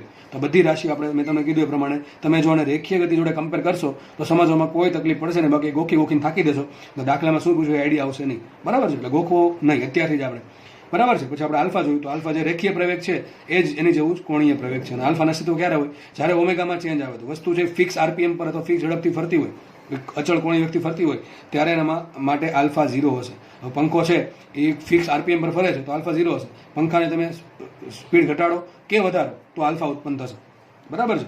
તો આપણે કામ કરશું, હવે આપણે કોષ્ટક ભણીશું, અને કોષ્ટકમાં શું કરશું, એક સાઈડ લખશું આપણે રેખીય ગતિની રાશિ અને એક સાઈડ લખશું કોણીય ગતિ એટલે કે ચાક ગતિની રાશિ, અને બંનેને કમ્પેર કરશું અને જોડે જોડે તમારા સૂત્ર પણ યાદ રાખવાના છે. ચલો આપણે નેક્સ્ટ હવે એના તરફ આગળ વધીએ. એ વધતા પહેલાં તમને મેં જો એક વસ્તુ બતાવી દીધી છે, એક વિડીયો બતાવું છું. એ વિડીયોમાં તમે જોઈ શકો છો કે વેગ કઈ રીતે બદલે છે. જો એક વસ્તુ છે કોઈ બિંદુની આસપાસ અથવા ગ્રહ બીજો એક સેટેલાઇટ છે એ ગ્રહની આસપાસ ફરે છે, અને એનો વેગ જો ક્યાં હોય છે, હંમેશા સ્પર્શકની દિશામાં હોય છે. ક્યાં હોય છે વેગ, સ્પર્શકની દિશામાં. તમે એના પરથી ઓબ્ઝર્વ કરી શકો કે વેગ છે એ વેગનું મૂલ્ય કદાચ અચળ હોય પણ વેગની દિશા તો સતત બદલે છે. વેગની દિશા સતત બદલે છે, અને વેગની દિશા સતત બદલશે તો વેગ બદલે છે એમ કહેવાય. જો વેગ બદલતો હોય તો રેખીય પ્રવેગ ઉત્પન્ન થશે, અને જો વેગનું મૂલ્ય અચળ હોય અને માત્ર દિશા બદલતી હોય તો ઉત્પન્ન થશે કેન્દ્રગામી પ્રવેગ. એ તમને નેક્સ્ટ લેક્ચરમાં નેક્સ્ટ અમુક સ્લાઇડમાં ખબર પડી જશે, બરાબર છે. આપણે આગળ વધીએ, મેં કીધું એ પ્રમાણે કોષ્ટક તરફ. તો 1 બાય 1 રાશિ આપણે ભણતા જઈએ. ચલો પહેલું આ બાજુ લખી છે રેખીય ગતિની, આ બાજુ લખી છે અને કમ્પેરિઝનમાં ચાક ગતિની. ચલો યાદ કરો રેખીય ગતિ કદી સ્ટાર્ટ કર્યું તો આપણે સ્થાનથી.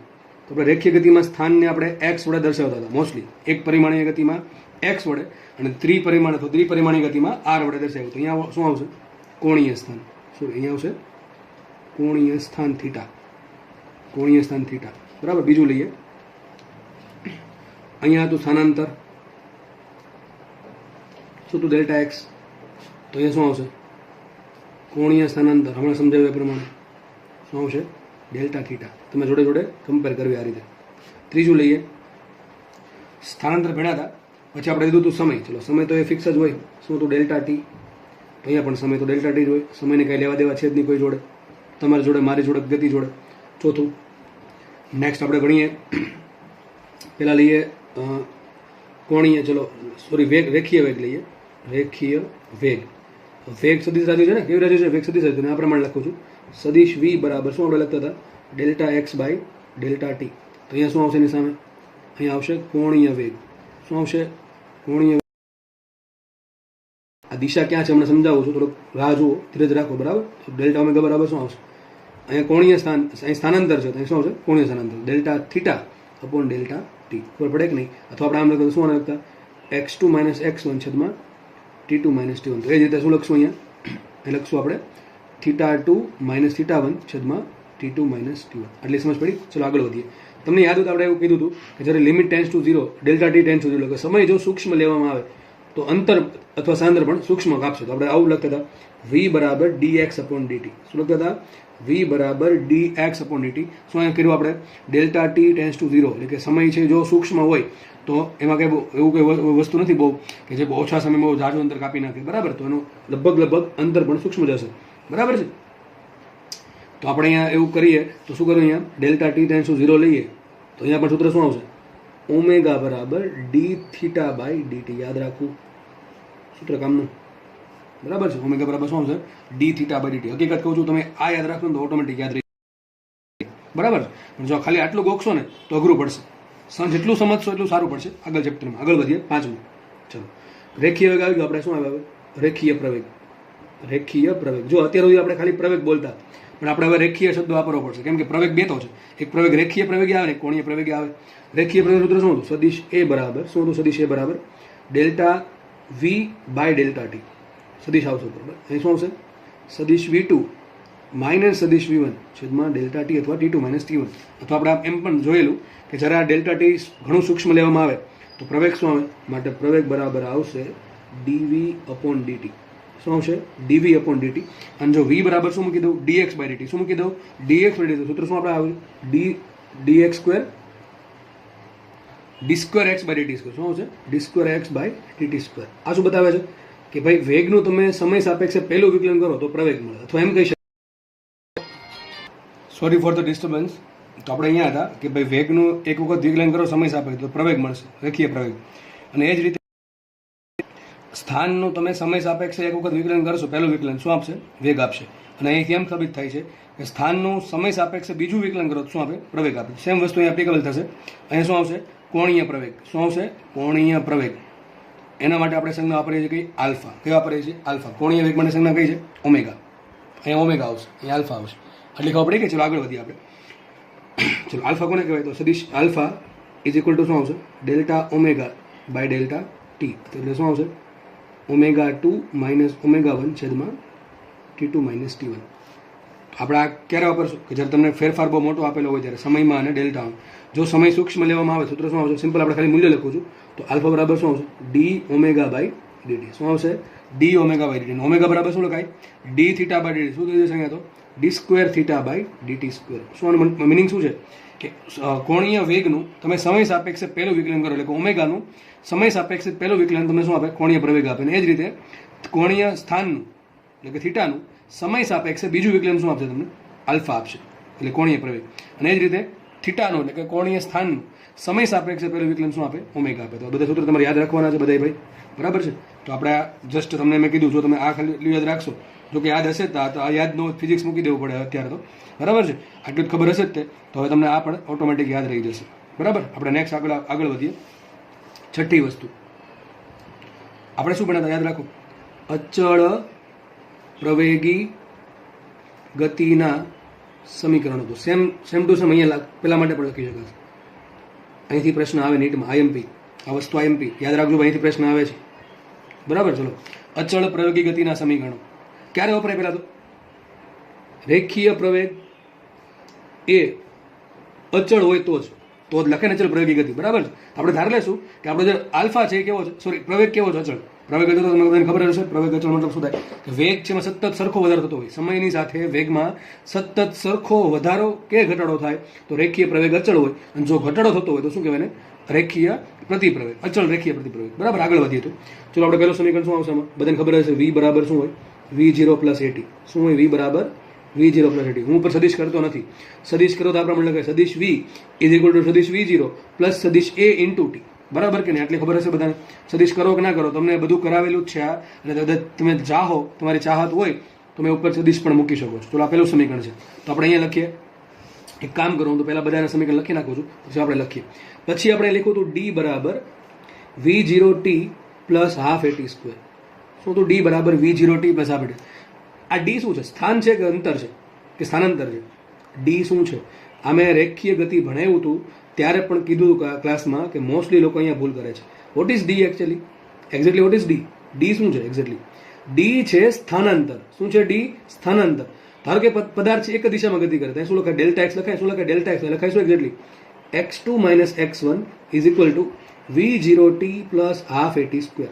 આ પ્રમાણે સૂત્ર છે. અથવા આમ પણ લખી શકો તમે D2 માઇનસ D1 અંતિમ સ્થાન માઇનસ પ્રારંભિક સ્થાન ઇઝ ઇક્વલ ટુ શું આવશે? V0t plus half a t square. તો યાદ રાખો આ સમીકરણમાં જે ડી આવે છે એ સ્થાન નથી, અંતર નથી, એ શું છે? સ્થાનાંતર છે. એટલે આપણે સદિશ ડી આવે. અંતર અદિશ રાશિ પણ સ્થાનાંતર સદિશ રાશિ, એટલા માટે સદિશ ડી ઇઝ ઇક્વલ ટુ સદિશ V0t પ્લસ હાફ સદિશ એ ઇન્ટુ ટી સ્ક્વેર, અથવા x2 minus x1 is equal to V0t plus half a t square. તમને યાદ હોય તો આપણે ખાલી x બરાબર લખીએ. x બરાબર x કરે લખાય. x હકીકત શું છે? ડેલ્ટા એક્સ છે. શું છે ત્યાં? ડેલ્ટા એક્સ છે. જો પ્રારંભિક સ્થાન 0 લઈ લઈએ, x1 0 મૂકું, d1 0 મૂકું, તો શું આવશે? ખાલી x2. શું આવશે અહીંયા? ખાલી x2. આપણે x2 ને x કહી દીધું તો શું થઈ ગયું અહીંયા? x બરાબર V0t plus half a t square. x બરાબર સ્થાન છે, x બરાબર જૂનું નથી. x is not mean to old, x is mean to position. બરાબર? તો x બરાબર સ્થાન છે. તો આપણે આગળ વધીએ. છેલ્લું સમીકરણ આ બીજું, પહેલું સમીકરણ આ છે, બીજું સમીકરણ આ છે, ત્રીજું સમીકરણ શું છે? v square minus V0 square બરાબર 2AD. આને સદિશ સ્વરૂપે લખો તો આમ લખાય v square minus V0 square બરાબર 2 સદિશ એ ડોટ સદિશ ડી. કાર્ય ઉર્જા પાવરમાં સમજાવેલું છે આ બધું, કે આપણે અહીંયા શું કહેવાય? એમ વડે ગુણો, આ બાજુ એમ વડે ગુણો, બે છેદમાં લાવો તો એમ ઇન્ટુ થઈ ગયું એફ, એફ ડોટ ડીન કહેવાય કાર્ય. તો શું સાબિત થઈ ગયું? કાર્ય ઉર્જા પ્રમેય. W બરાબર ડેલ્ટા કે. તો આપણે એક કામ કરીએ, આ જે 3 સમીકરણ છે એને આપણે હવે અહીંયા સાઈડમાં લખવાનું ટ્રાય કરીએ. કયા 3 સમીકરણ? મેન 3 સમીકરણ આ, એક આ, બીજું આ છે અને ત્રીજું છે આ, અથવા ગમે ગણી શકો તમે. ચલો આપણે લખીએ હવે. પણ અહીંયા અચળ પ્રવેગ છે તો અહીં શું આવશે? અચળ રેખીય પ્રવેગ. શું આવશે એક્ઝેક્ટલી? રેખીય પ્રવેગ. તો અહીંયા આવશે આપણે અચળ કોણીય પ્રવેગ. શું છે? આલ્ફા ની ગતિના સમીકરણો. તો પેલા ક્યારે વપરાય? આલ્ફા અચળ હોય તો જ. ક્યારે વપરાય? આલ્ફા અચળ હોય તો. ટૂંકમાં પંખો છે એક ફિક્સ ઝડપે ફરતો હોય તો વપરાય કે ન વપરાય? પંખો છે એક ફિક્સ ઝડપે ફરે છે તો આ સમીકરણ વપરાય? વાપરી શકો. પણ એના માટે આલ્ફા કેટલો હોય? 0. પંખો મેં કીધું પંખો છે એક ફિક્સ RPM પર ફરે છે તો એના ઓમેગામાં ચેન્જ જ નથી આવતો. સમજો કે નહીં? ઓમેગામાં ચેન્જ આવે તો આલ્ફા ઉત્પન્ન થાય. અથવા તમે એમ કહી શકો કે પંખાની ઝડપ છે, તમારી પાસે કોઈ એવો પંખો છે કે એની તમે બનાવ્યો હોય, ધારો કે તમે ડિઝાઇન કર્યો હોય અને મેન્યુફેક્ચર કર્યો એવો પંખો, એવો ફેન કે જેની ઝડપ 1 સેકન્ડમાં 1 આંટો વધે, 1 સેકન્ડમાં 1 આંટો વધે. તેના માટે આલ્ફા અચળ હોય બદલાય, અચળ હોય. અને કેવો છે? ધન હશે. બરાબર છે? તો કેવા કિસ્સામાં આપણે એક્ઝેક્ટલી સમીકરણ વાપરશું? ચલો મુખ્ય કિંમત જુઓ. v ને શું કીધું આપણે? v જે રેખીય વેગ છે એ શું થઈ જાય? કોણીય પ્રવેગ. તો v ની જગ્યાએ આવશે ઓમેગા. બહુ એમપી, મોસ્ટ એમપી સમીકરણ છે આ. દાખલો આમાંથી પૂછાવાના 100% ચાન્સ છે નીટમાં આવે. સમજો બરાબર? બહુ એમપી વસ્તુ છે ઇઝી વસ્તુ પણ બહુ એમપી વસ્તુ છે. તો હંમેશા એવું નથી જરૂરી કે જે અઘરી વસ્તુ હોય જ એમપી હોય. ઇઝી વસ્તુ પણ એમપી હોઈ શકે. તો જે વેગ છે એ થઈ જશે કોણીય વેગ. જે પ્રારંભિક વેગ છે એ થઈ જશે પ્લસ છે. સૂત્ર શું આવી ગયું? ઓમેગા બરાબર ઓમેગા 0 પ્લસ આલ્ફા ટી. તમને જો આનો દાખલો પૂછાય અને તમે કન્ફ્યુઝ થઈ જાઓ તો તમે આને રેખીય ગતિ જોડે કમ્પેર કરી શકો છો. રેખીય ગતિના જે સમીકરણો છે એ જ ચા ગતિના છે. બરાબર? તો આગળ વધીએ આપણે. એ ડી છે. ડી શું છે? સ્થાનાંતર છે. તો એ સ્થાનાંતર તરીકે શું આવશે? કોણીય સ્થાનાંતર. લખાય શું? Delta theta. ડી જગ્યાએ શું આવશે? Delta theta is equal to omega 0t plus half a t સ્ક્વેરની જગ્યાએ હાફ આલ્ફા ટી સ્ક્વેર. અથવા આમ પણ લખી શકો તમે θ2 minus θ1 is equal to omega 0t plus half alpha t square. આ બધા સમીકરણ IMP. બરાબર? અને કંઈ યાદ રાખવાની જરૂર નથી. ઓટોમેટિક તમે યાદ જ છે ઓલરેડી, કારણ કે આ તમને આવડે જ છે. એટલે આ ઓટોમેટિક આવડશે. ચલો લાસ્ટ સમીકરણની વાત કરીએ. અહીં v સ્ક્વેર છે તો શું આવશે? Omega square. શું આવશે અહીંયા? Omega square. લખાય શું અહીંયા? Omega square minus omega 0 square is equal two 2 alpha. અને ડી શું આવશે? થીટા અથવા ડેલ્ટા થીટા. ડી શું બતાવશે? સ્થાનાંતર બતાવશે. તો આમ પણ લખી શકો તમે omega square minus omega 0 square equal to 2 સદિશ આલ્ફા ડોટ સદિશ ડેલ્ટા થીટા. બરાબર છે? તો સિમ્પલ તમે જનરલી આ સમીકરણ વધારે થશે આનું, કારણ કે આમાં સ્થાનાંતર છે ને અદિશ ગુણાકાર સ્વરૂપે દર્શાવતો નથી. તો ઘણી વખત તમે આ સમીકરણ લખશો નહીં તો ચાલશે, બરાબર છે. મોસ્ટલી આ સમીકરણ યુઝ થશે. તો omega square minus omega 0 square is equal two 2 alpha. ચલો વાત કરી દઈએ. આ સમીકરણ નોર્મલી ક્યારે વપરાય? તમને વેગ આપ્યો હોય અને સમય આપ્યો હોય તો. જો આલ્ફા બધામાં આવશે જ, અહીંયા આલ્ફા આવે છે, અહીંયા આલ્ફા આવે છે, અહીંયા આલ્ફા આવે છે, તો આલ્ફાની તમારે જરૂર પહેલાં પડશે. હવે વાત કરીએ, જો તમને વેગ આપ્યો અને સમય આપ્યો છે, અથવા માત્ર સમયની વાત કરીએ તો સમીકરણ નંબર 1 આવશે.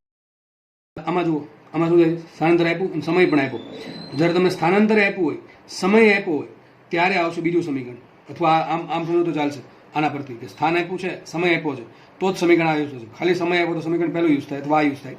અહીંયા સ્થાન ને સમય બે આપ્યો તો સમીકરણ નંબર બીજું યુઝ થશે, બરાબર. ડી બરાબર v0t પ્લસ આપણે ડિસ્કવર. અને છેલ્લું સમીકરણ, જ્યારે વેગ આપે અને અંતર આપે, સમય નો આપે, ત્યારે સમીકરણ આવશે v square minus v0 square બરાબર 2ad, અથવા omega square minus omega 0 square બરાબર 2 આલ્ફા લીટર. આ v0 શું છે? પ્રારંભિક ઝડપ, કઈ રેખીય ઝડપ અથવા પ્રારંભિક વેગ. ઓમેગા 0 શું છે? પ્રારંભિક કોણીય ઝડપ. તમને એમ કીધું પંખો સ્થિર છે તો ઓમેગા 0 આવશે. તમને એમ કીધું પ્રારંભમાં ઓમેગા 0 છે એ 5 છે તો ઓમેગા 0 સમજ પડે કે નહીં? આપણે કેમ કહેતા v0 પદાર્થ છે એ સ્થિર, v0 0 મૂકતા, એમ કે v0 પદાર્થ માટે v0 5 તો 5 મૂકતા, એ રીતે.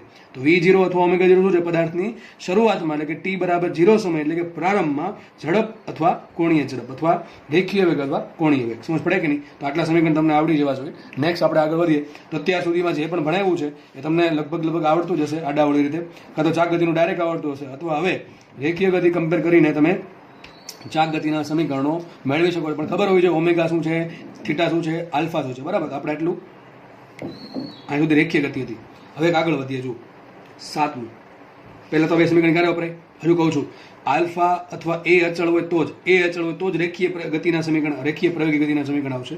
અને જો આલ્ફા અચળ હોય તો જ અચળ કોણીય પ્રવેગી ગતિના સમીકરણ આવશે. તો એ ખાસ યાદ રાખવું કે આલ્ફા અચળ હોવો જોઈએ અથવા રેખીય પ્રવેગ એ અચળ હોવો જોઈએ. આપણે આગળ વધીએ. આપણા કેસમાં જે દળ હતું એમ, આઈએમપી વસ્તુ છે, જે દળ હતું એમ, એની જગ્યાએ અહીંયા આવશે જચા. શું બોલું છું હું? જચા. ઇટ્સ નોટ ચચા, ઇટ્સ જચા.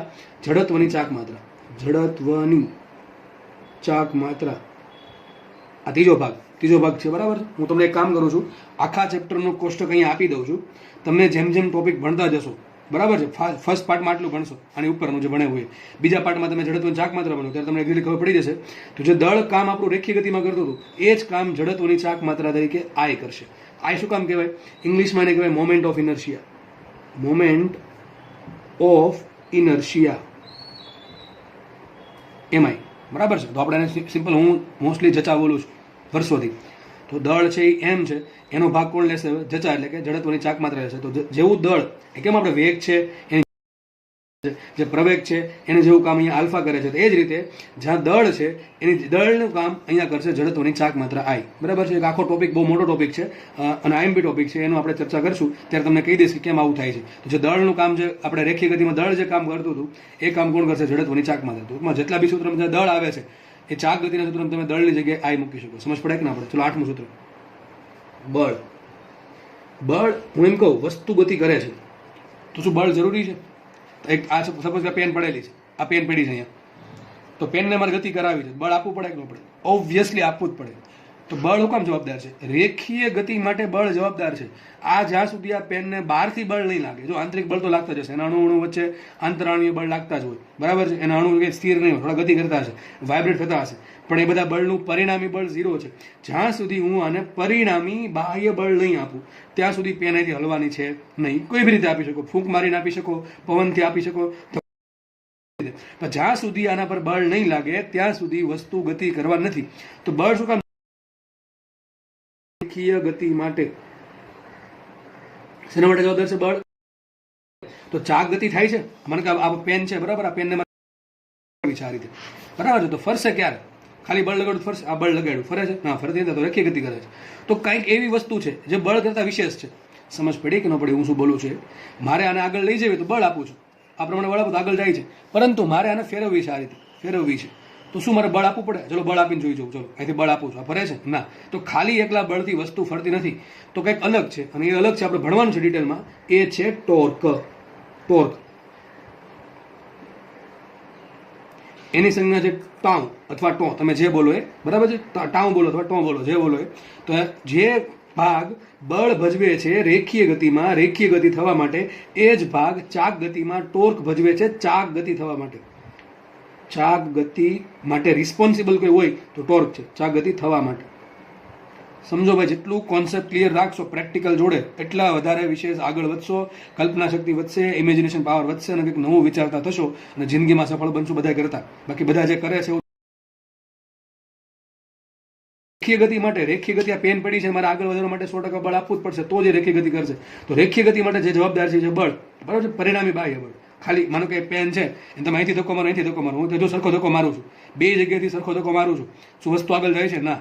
તો ખાલી બળ એટલે કયું બળ? પરિણામી બાહ્ય બળ. કયું બળ? પરિણામી બાહ્ય બળ. પણ સિમ્પલ આપણે એને બળ કહેશું. જો આપણે બળ લખીને શું સમજવાનું? પરિણામી બાહ્ય બળ. તો એ જ રીતે જો વસ્તુ પર ટોર્ક નહીં લાગે તો ચાક ગતિ કરશે નહીં. જેમ કે આ વસ્તુ છે, એના પર બળ તો લાગે છે પણ ટોર્ક લાગતું નથી. અત્યારે ખબર કદાચ હોય તો સારી વાત છે, જો નહીં હોય તો તમને સમજ પડી જશે ટોર્ક ક્યાં જો અત્યારે ટોર્ક લાગે છે.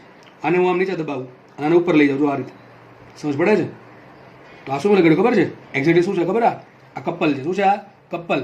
કપલ એટલે કે બળયુગમાં. તમે બળયુગમાં ભણ્યા છો બોર્ડમાં, તો બળયુગમાં લગાડીને કઈ રીતે તમને હું પછી સમજાવીશ. અત્યારે બહુ આપણે ચર્ચા નથી કરવી કારણ કે ડિટેલમાં સમજવાનું છે. અહીંથી આમ બળ લગાડ્યું, જેટલું બળ આ બાજુ લગાડું છું એટલું બળ ઉપરથી નીચે લગાડું છું, તો બે બળ લાગે છે. જુઓ આ પ્રમાણે બળ લાગે છે. તો અહીંયા ટોર્ક લાગે છે. કેટલું ટોર્ક લાગે છે એ પણ તમને હું સમજાવીશ. લાગે છે તો આ વસ્તુ જો ફરે છે તો ખાલી એકલા બળથી વસ્તુ ફરે નહીં, બરાબર છે. અને અથવા મારે આમ કરવું પડે કે આનો એક છેડો ફિક્સ કરી દઉં, આનો એક છેડો ફિક્સ કરી દઉં અને આ પ્રમાણે બળ લગાડો તો ફરશે નહીં. હવે આમ ફરશે. જો ઘણા દેશોના એક જ બળ લાગે, એક બળ નહીં બીજું બળ અહીંયા લાગે છે.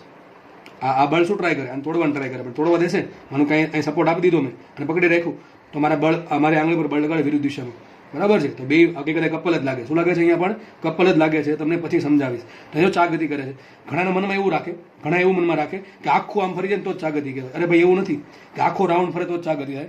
પેન સામું જુઓ, પેન કેટલું જો અહીંયા આ પ્રમાણે છે, પેન આમ જાય છે તો રેખી ગતિ થાય, પણ પેન જો આ પ્રમાણે જાય છે, આ એટલી ચાક ગતિ જ કહેવાય. ભલે એટલું તમારે જે ફોર વ્હીલર હશે એમાં આગળ વાઇપર આવે, વરસાદ આવતો ત્યારે આપણે વાઇપર સ્ટાર્ટ કરીએ તો વાઇપર શું કરે? ચાક ગતિ જ કરે છે. આ રીતે સમજ પડે કે નહીં? તો ભલે થોડોક એક 30 ડિગ્રી 15 ડિગ્રી 2 ડિગ્રી જેટલો ખૂણો બદલે, ખૂણો થોડોક એ બદલશે તો ચાક ગતિ થાય. એવું નહીં 360 ડિગ્રીનો ખૂણો ફરે તો ચાક ગતિ કહેશું. થોડોક પણ ખૂણો જો બદલશે તો ચાક ગતિ. તો આ શું થાય છે? ચાક ગતિ થાય છે.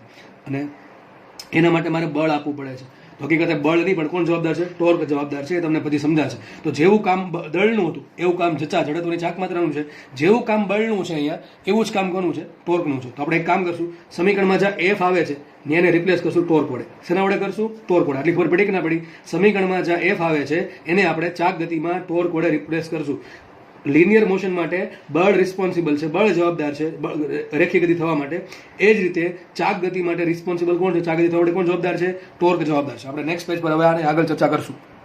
તો આપણે કામ કરશું, જે સૂત્ર બળમાં હતા એ સૂત્ર આપણે ટોર્કમાં લગાડી દઈએ. ચલો, બળ શું હતું? સિમ્પલ, બધાને ખબર જ હોય એક વસ્તુ, F બરાબર m. મેં તમને કીધું એમ ગોખી નાખ્યું છે, પણ મેં તમને સંઘાતમાં સમજાવેલું કે એંગલ સૂત્ર શું આવે. F બરાબર m એનું આવે શું આવે? F બરાબર delta P by delta T. એ પણ હમણાં રસ્તામાં છે, હમણાં આવે જ છે. ચલો, તો આપણે જોઈએ F બરાબર m છે તો અહીંયા શું આવશે? મેં તમને કીધું એ પ્રમાણે F નું સ્થાન કોણ લઈ લેશે? ટોર્ક લઈ લેશે. કોણ લેશે? ટોર્ક. અત્યારે હું કંઈ સદીશ કરતો નથી, બરાબર. સદીશની જરૂર પડશે ત્યારે આપણે ડિટેલમાં સદીશ વિશે પણ ભણીશું. અત્યારે જસ્ટ ખાલી સૂત્ર લખીએ છીએ આપણે અદિશ સ્વરૂપે. તો F બરાબર m, તો F નું સ્થાન કોણ લઈ લે? ટોર્ક લઈ લે.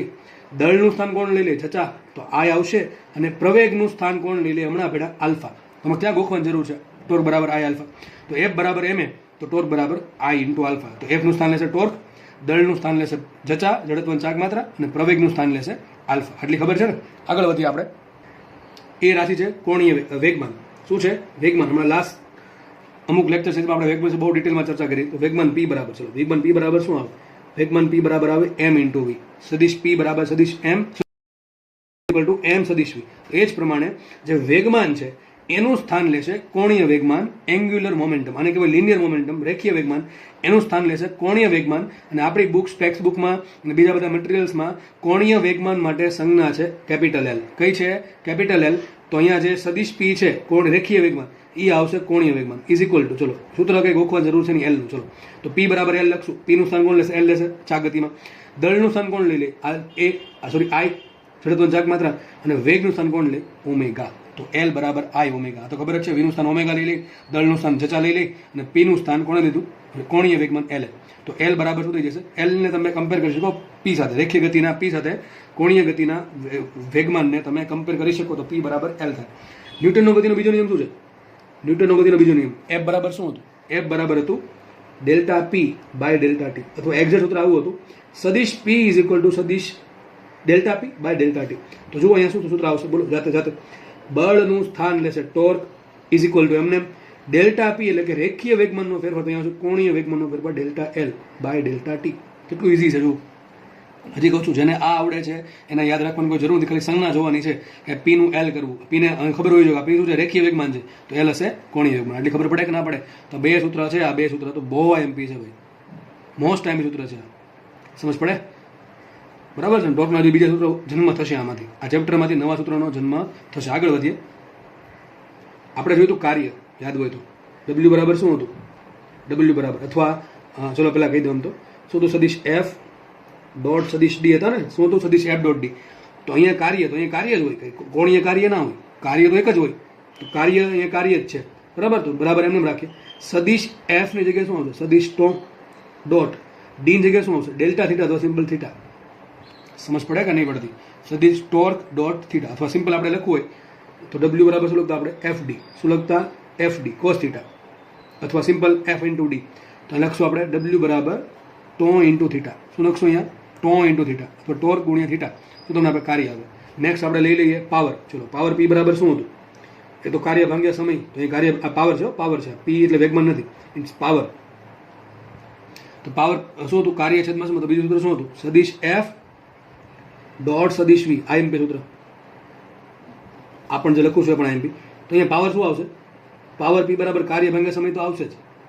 અહીં કાર્ય શું થાય, ટોર્ક ઇન્ટુ થીટા છેદમાં સમય. જો આ શું આવી ગયું, ખૂણો છેદમાં સમય, એટલે કે ઓમેગા. તો અથવા આમ કહી શકો તમે, આના પરથી કહી શકો, બળનું સ્થાન લેશે ટોર્ક ડોટ વીનું સ્થાન લેશે ઓમેગા. તો ટોર્ક ડોટ ઓમેગા લખી દઉં છું નીચે. તો આપણા માટે પી બરાબર શું હતું, સદિશ એફ ડોટ વી હતું. પાવર પી બરાબર એફ ડોટ વી હતું. તો એવું જ અહીંયા થશે, પાવર પી બરાબર ટોર્ક ડોટ શું આવશે, ઓમેગા. Torque dot omega. તો પાવર સૂત્ર બની ગયું. તો ટૂંકમાં તમને રેખીય ગતિ આવડતી હોય તો ચાક ગતિ તમને ઓટોમેટિક આવડી જશે. પછી આપણે બળનો આઘાત ભણેલા, યાદ હોય તો. બળનો આઘાત અથવા સિમ્પલ બળનો આઘાત ખબર ન હોય તો ખબર હશે કે ડેલ્ટા પી બરાબર શું થાય, સદિશ એફ ડોટ ડેલ્ટા ડી. અહીંથી કરતા બનાવ્યું, અહીંથી કરતા બનાવો ડેલ્ટા પીને, તો એફ ડોટ ડેલ્ટા ડી શું લખાય, એ જ રીતે ડેલ્ટા એલ બરાબર શું લખાશે, ડેલ્ટા એટલે કે કોણીય વેગમાનનો ફેરફાર શું લખાશે, ટોર્ક ઇન્ટુ ડેલ્ટા ટી. એ જ રીતે અહીંથી કરતા બનાવો કોને, ડેલ્ટા ટી, ડેલ્ટા એલ કરતા બનાવ્યો. ડેલ્ટા એલ બરાબર શું આવશે, ટોર્ક ઇન્ટુ ડેલ્ટા ટી. તો તમને જુઓ, તમે જેટલા બી સૂત્ર છે એ તમને આ તો યાદ જ હશે, તો ઓટોમેટિક લખવાની જરૂર છે નહીં. કાર્ય બરાબર ટોર્ક ઇન્ટુ થીટા. અહીંયા જે પાવર હતું એ હતું બળ ગુણ્યા વેગ, તો સદિશ એફ ડોટ સદિશ વી. તો એ પાવર બરાબર આવશે ટોર્ક ડોટ ઓમેગા. શું આવશે, ટોર્ક ડોટ ઓમેગા આવશે. બરાબર. તો આપણે આગળ વધીએ હજુ. નેક્સ્ટ વાત કરીએ ગતિ ઉર્જાની. તો આપણે એ ગતિ ઉર્જા શું હતી, કે બરાબર આ કઈ ગતિ ઉર્જા આવશે, રેખીય ગતિ ઉર્જા. કઈ આવશે, રેખીય ગતિ. સૂત્ર શું આવશે, એક જ આવે સૂત્ર, હાફ એમ વી સ્ક્વેર. અથવા બીજું કઈ સૂત્ર આવશે આનું, તો કે સૂત્ર તો એક જ છે, એના પરથી બીજું બને છે, એમ વડે ગુણ્યા એમ વડે ભાંગ્યા. તો શું આવશે, ઉપર M square V square by M. અને એમ સ્ક્વેર વી સ્ક્વેર શું કહે, એમ વિન શું કહે, પી ને. તો શું આવશે અહીંયા, પી સ્ક્વેર બાય 2m. એક તો આ થાય, ત્રીજું સૂત્ર કેવું થાય બોલો, તમને યાદ હોવું જોઈએ. શું કરીએ આમાં, આવે એમ વી સ્ક્વેર છે છૂટું પાડી દઈએ, એટલે કે એમ વી ઇન્ટુ વી. આજે એમ વી આવે શું કહે, પી. તો પીવી બાય 2. શું આવશે અહીંયા, પી વી બાય 2. તો સેમ સૂત્ર એ બનશે. કઈ ગતિ, રેખીય ગતિના, સોરી ચાક ગતિ ઉર્જા, ચાક ગતિય ગતિ ઉર્જા. આ આવશે રોલિંગમાં. ક્યાં આવશે, રોલિંગમાં. દર વર્ષે રોલિંગમાંથી ચાક ગતિનો પ્રશ્ન પૂછાય છે, ગતિ ઉર્જાનો. તો બહુ આઈએમપી સૂત્ર બનશે આના.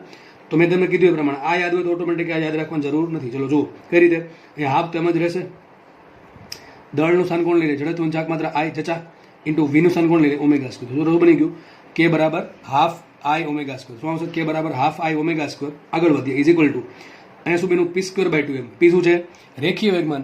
તો રેખીય વેગમાનનું સ્થાન કોણ લઈ લે, કોણીય વેગમાન. તો શું આવશે અહીંયા એલ સ્ક્વેર બાય 2 ને એમનું સ્થાન લઈ લેશે આઈ. તો શું આવશે, એલ સ્ક્વેર બાય 2i. શું આવશે, L square by 2i is equal to આમ પણ લખી શકો તમે, પી છે રેખીય વેગમાન, વી છે વેગ. તો પી રેખીય વેગમાનનું સ્થાન કોણ લઈ લે, કોણીય વેગમાન એલ, વીનું સ્થાન કોણ લઈ લે, ઓમેગા છેદમાં શું આવશે. તો આ પણ સૂત્ર આવશે એલ ઓમેગા બાય 2. આવું જોયું નહીં હોય કે આવું આવતું હશે. શું આવે, એલ ઇન્ટુ ઓમેગા બાય 2. તો આ ચાક ગતિના સૂત્ર થઈ ગયા.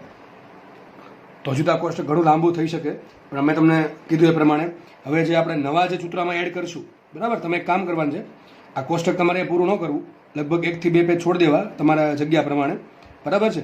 જે બી નવા સૂત્ર આમાં આવે આ ચેપ્ટરમાં આપણે ભણશું, સાબિત કરશું કે જે સૂત્ર આવે છે એ તમે એડ કરી શકો છો અંદર.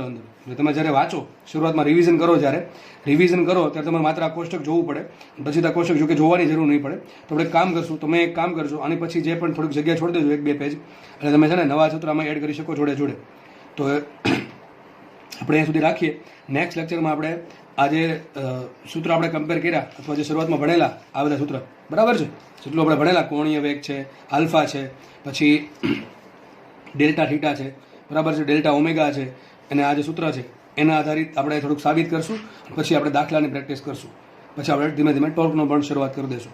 તો અત્યારે જસ્ટ મેં તમે કીધું તો આ ચેપ્ટરમાં જસ્ટ તમને ઓવરવ્યૂ આપીશ ચેપ્ટર વિશે.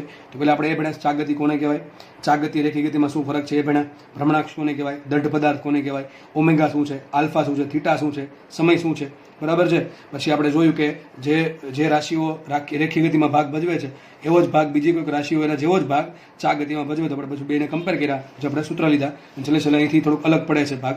દળનું સ્થાન લઈ આઈ, બળનું સ્થાન લઈ ટોર્ક. આ ટોર્ક બહુ મસ્ત વસ્તુ છે, બરાબર છે, આપણે એ પણ જોશું ધીમે ધીમે. પછી જે એફ બરાબર એમ તો ટોર્ક બરાબર આઈ ઇન્ટુ આલ્ફા, એમની જગ્યાએ આઈ મૂકી દીધું, બરાબર. એ પ્રમાણે આપણે ધીમે ધીમે સૂત્ર જોયા. અને તમે થોડુંક આનું રિવિઝન કરજો એટલે તમને વ્યવસ્થિત સમજ પડી જાય. અને જોડે હું જે બોલું છું, ઘણી વખત એવું થાય હું ઘણી વસ્તુ બોલતો હોય પણ લખતો ના હોય, તમને જેવું લાગે કે ભાઈ લખવા લાગે, તમારે જોડે જાતે લખી દેવી. અને મેં તમને કીધું અહીંથી થોડીક જગ્યા છોડી રાખજો તમારા ચોપડામાં, બુકમાં, તમારી જે મેન બુક હોય એમાં.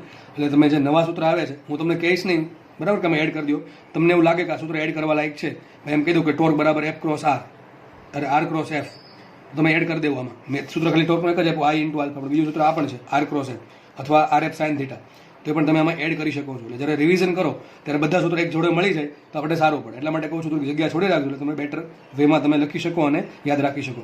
તો લેક્ચરમાં 100% તમને મજા જ આવી હશે. જો તમે ઇન્ટરેસ્ટ દાખવશો, રસ દાખવશો, તો 100% તમને એમાં કંઈક શીખવા જ મળ્યું હશે. બધા બરાબર કદાચ આગળ ભણેલા હશો છતાં પણ તમને એમાં કંઈક નવું શીખવા મળ્યું જ હશે, મને ગેરંટી છે, ખબર છે, બરાબર છે. તો હવે આપણે આગળના લેક્ચરમાં ફરી મુલાકાત કરશું અને ત્યાં સુધી આપણે જેટલું ભણાવ્યું છે એનું રિવિઝન કરવું. અને લેક્ચર જોવા બદલ બધાનો ખૂબ ખૂબ આભાર. Thank you so much.